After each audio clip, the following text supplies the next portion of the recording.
The morning Robert died, I found out that 38 years of building a life together can be reduced to a single phone call and a drive to the hospital you never make it to in time. I didn't cry right away. I stood in the kitchen holding the receiver long after the line had gone silent, watching the coffee I had just brewed for the two of us go cold on the counter. We had a routine. Every morning, he poured his first. I poured mine. We sat at the table by the window that faced the water, and we talked about nothing important. The osprey that had been nesting on the old dock post, whether it would rain before the weekend, what we might make for dinner that evening. 38 years of nothing important. And I would have given everything I had left to sit at that table one more time. Robert passed in February, just 3 weeks after his 66th birthday. A heart attack, swift and without warning, the kind that doesn't negotiate. The doctors told me he likely felt very little. I'm not sure whether they said that to comfort me or because it was true, but I held on to it anyway, the way you hold on to anything you can in those first weeks. We had built our life in coastal North Carolina, in a small town called Harker's Island. Robert had grown up there, and when we married young and foolish and certain about each other, we settled close to his parents and never left. Over the years, we saved, fixed, and added on to the house his grandfather had built 40 yards from the water. By the time Robert died, it wasn't grand by any measure. 3 bedrooms, a wraparound porch, pine floors that creaked in the cold, but it sat on a strip of land that overlooked the sound, and on clear evenings, the light came through the front windows in a way that made everything inside look golden. It was the most valuable thing we owned. It was also the most valuable thing I had. Robert had a life insurance policy and a modest retirement account, and together with my own savings from 30 years of nursing, I was comfortable. Not wealthy. Comfortable. The house, though the house had become something different in the years since waterfront property in that part of the state had started drawing attention, I didn't think about its appraised value in those first months. I thought about the way Robert used to stand on the porch every morning before I was even awake, just looking at the water, and how I had teased him about it for decades, and how the porch felt unbearably empty now without him standing on it. My son, Kevin, came down from Raleigh for the funeral and stayed for 2 weeks. He was 34 then, and we had always been close in the uncomplicated way a mother and son can be, when neither of them asks too much of the other. He was a good man. I believed that then, and even after everything that followed, some part of me still does. He was also, as I came to understand that year, a man who struggled to hold 2 loyalties at the same time without one of them slipping. He had been dating the woman who would become my daughter-in-law for about a year when Robert died. I had met her twice, once at Thanksgiving, once at a birthday dinner, and both times she had been pleasant enough, polished. The kind of pleasant that you can't quite find the seam in, the kind that makes you think there might not be anything underneath it or makes you think there might be quite a lot. I hadn't decided which, and I told myself that wasn't fair of me, that I barely knew her, that Kevin seemed genuinely happy. They announced their engagement 5 months after Robert's funeral. I told Kevin I was happy for him, and I was. I wanted my son to have someone. I wanted him to have what Robert and I had. And I knew that kind of wanting is both a gift and a distortion, because nothing looks exactly like what you're comparing it to. I said everything a mother is supposed to say. I meant most of it. The wedding was small, 30 people, a venue in Raleigh, late September. My daughter-in-law wore ivory and looked beautiful, and said all the right things to all the right people. At the reception, she found me standing near the bar and leaned in close and told me how much she had always admired the house on the island, how lucky I was, how she and Kevin hoped to visit more often now that they were settled. It must be so much space for just one person, she said, and then smiled and moved on to the next table before I could respond. I stood there for a moment with my glass of white wine and told myself I was being unfair again. Some people talk that way. Some people say things that land sideways and don't mean anything by it. I had been a widow for 9 months, and I was raw in ways I didn't always recognize. And I knew better than to trust my first reads of people when I was still moving through grief. I drove back to Harker's Island the next morning, and I didn't think about what she had said for a while. The visit started in October. About 3 weeks after the wedding, Kevin called and said they were thinking of coming down for a long weekend. Was that all right? Of course it was. I prepared the guest room, made a pot of seafood, chowder, bought beer I knew he liked. It was fine. It was good even. My daughter-in-law walked through the house with a particular kind of attention on the second morning, the kind that moves from room to room not like a guest, but like someone taking inventory. I noticed it. I didn't say anything.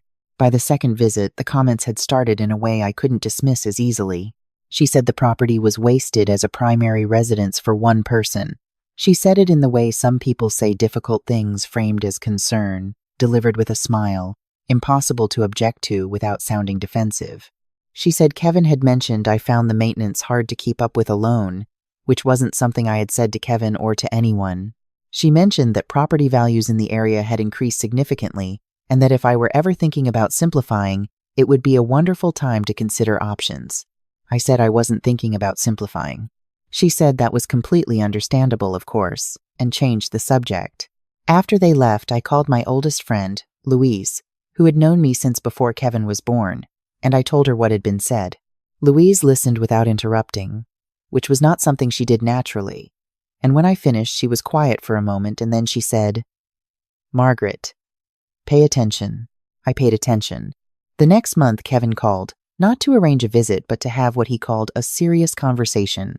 He said he and his wife had been talking, and they were worried about me out there alone, and they wondered whether I had thought at all about my long-term plan for the house. He said he knew it was hard to think about, but that at some point it might make more sense for me to move somewhere closer to the two of them, somewhere with less upkeep, somewhere that would let me enjoy my retirement without the burden. I asked him what burden specifically he was referring to. He mentioned the yard, the dock, the saltwater corrosion on the exterior, the fact that the roof had been patched twice in the last decade.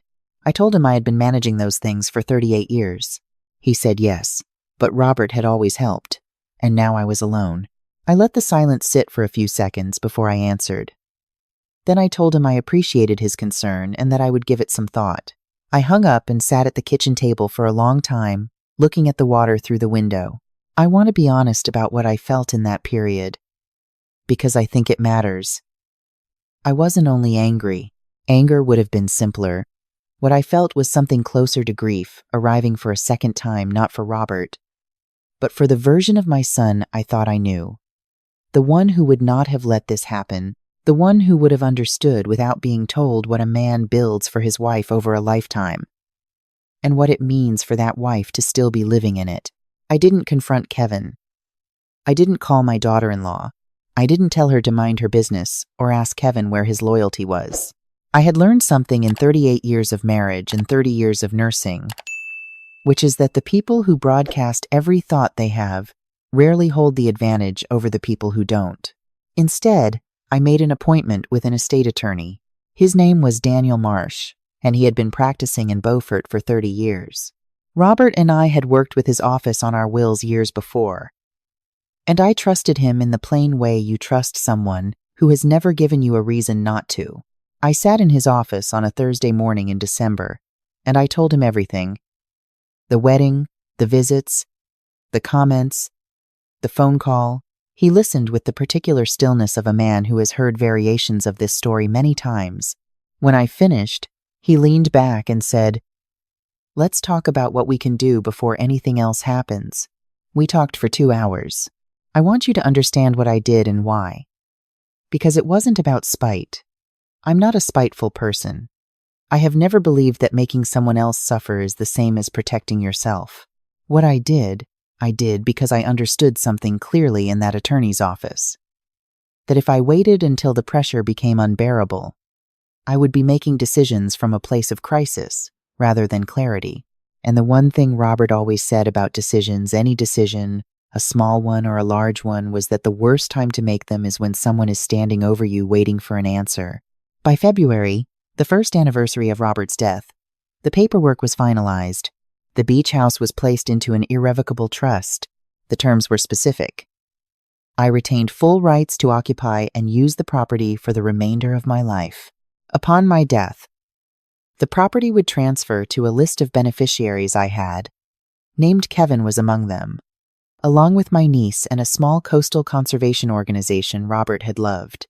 The trust could not be challenged, modified, or dissolved without a unanimous agreement from all named beneficiaries and approval from the court. No single person, not Kevin, not my daughter-in-law, not anyone could compel me to sell, transfer, or vacate. I did not tell Kevin. I want you to sit with that for a moment, because I know some people will question it. Why didn't I simply tell him? Why didn't I have a direct conversation? Lay out my concerns.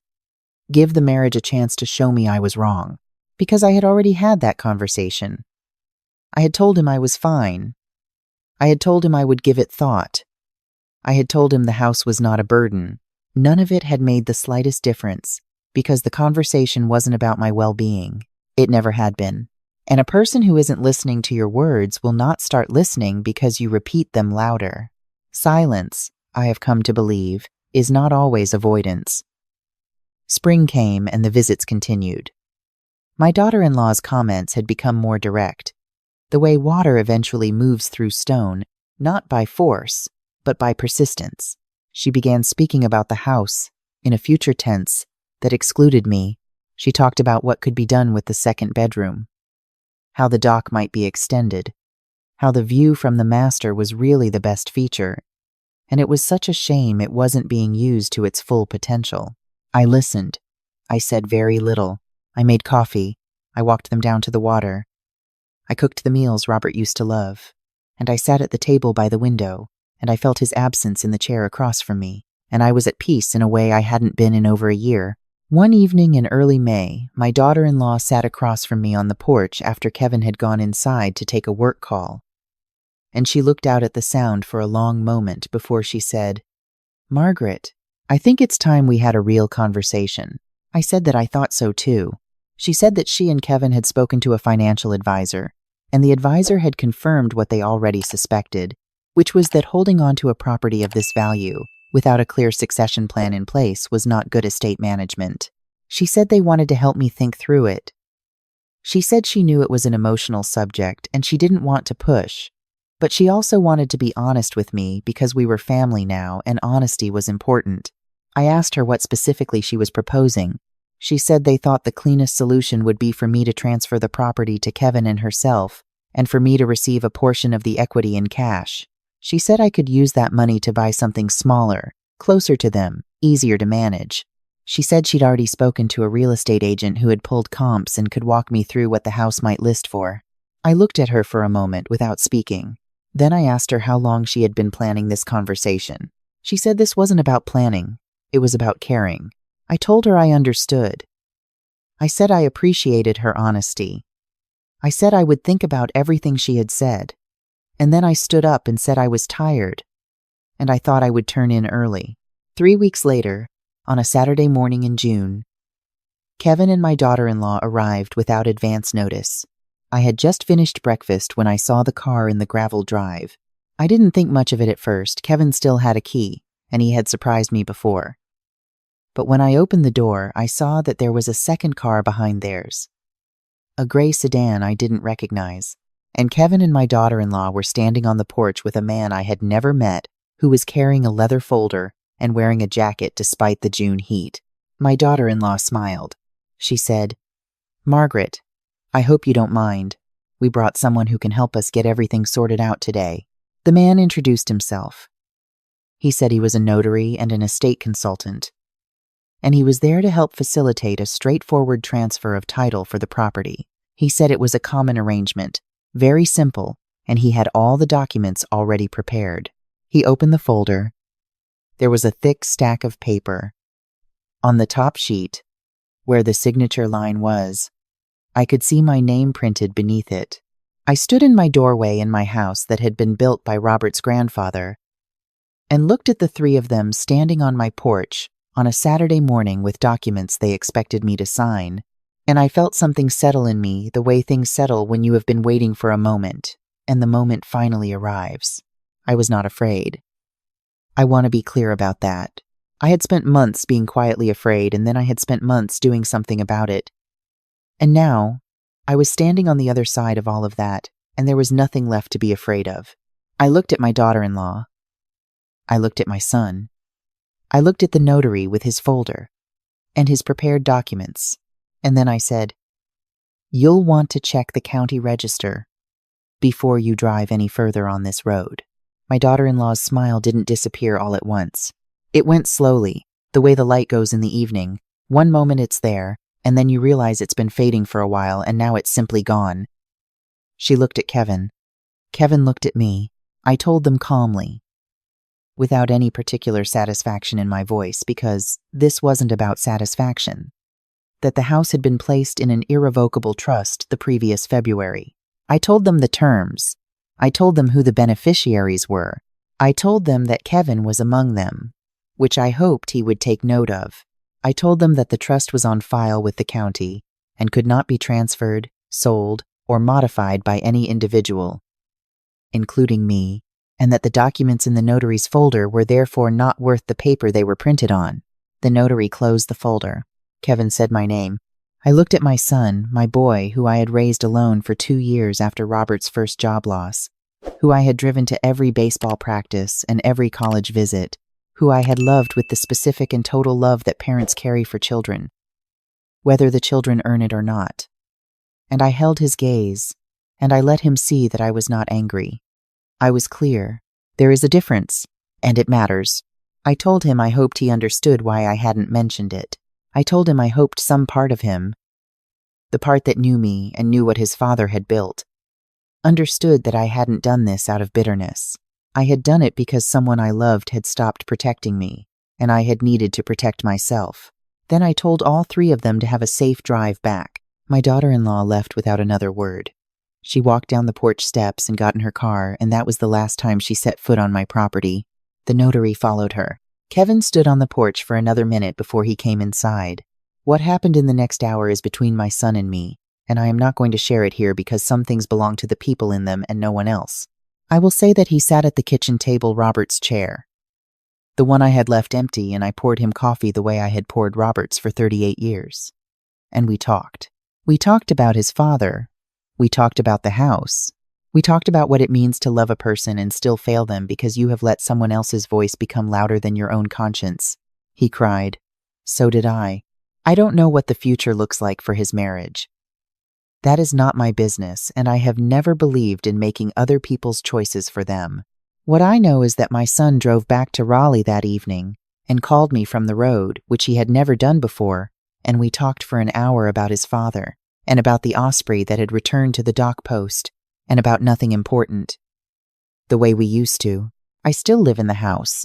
I sit at the table by the window every morning with my coffee, and I look at the water, and I speak to Robert in the way you learn to speak to people who are no longer present, which is quietly and without expectation of an answer, but with the full belief that somewhere something hears you. The house is protected. I am protected. Not because I was clever, though I hope I was. Not because I outmaneuvered anyone, though perhaps I did. But because a long time ago I married a man who believed in building things that last, and I paid attention, and when the time came, I understood that what he built was worth protecting even after he was gone. Especially after he was gone. People ask me sometimes, when I tell pieces of this story, whether I regret not saying something sooner, whether I should have confronted my daughter-in-law earlier, told Kevin directly what I suspected, forced a conversation before it reached the point it reached. I think about that question honestly, because I believe it deserves honesty. And what I come back to every time is this. The documents were already in that folder before they pulled into my driveway. The plan had already been made, the notary already hired, the conversation already scripted. There was nothing I could have said in any of those previous months that would have changed what they intended to do. What changed everything was not a word I said earlier. It was something I did quietly, alone, while no one was watching. Silence is not the same as surrender. I want any woman hearing this to understand that. Silence can be strategy. Silence can be preparation. Silence can be the sound of you doing the most important thing you've ever done, while the people who underestimate you are busy planning moves that no longer matter. Robert used to say that the most dangerous animal is the one that doesn't announce itself. I didn't understand that completely when he said it. I understand it now. There is a particular freedom that comes on the other side of a threat that has been neutralized. I felt it the morning after Kevin drove away, When I got up before sunrise and walked down to the dock and stood where Robert used to stand every morning of his life here, and looked out at the Sound in the gray early light, and breathed the salt air, and felt for the first time in over a year that I was not a woman in danger of losing something. I was a woman standing on land that was hers, inside a life that was hers, having made the choices that needed making, in the only way they could be made. I went inside and made my coffee. I sat at the table by the window. The Osprey was back on the dock post, settled and still, looking at the water with the complete indifference of a creature that has found exactly where it belongs. I raised my cup in its direction and I thought, yes, that's about right.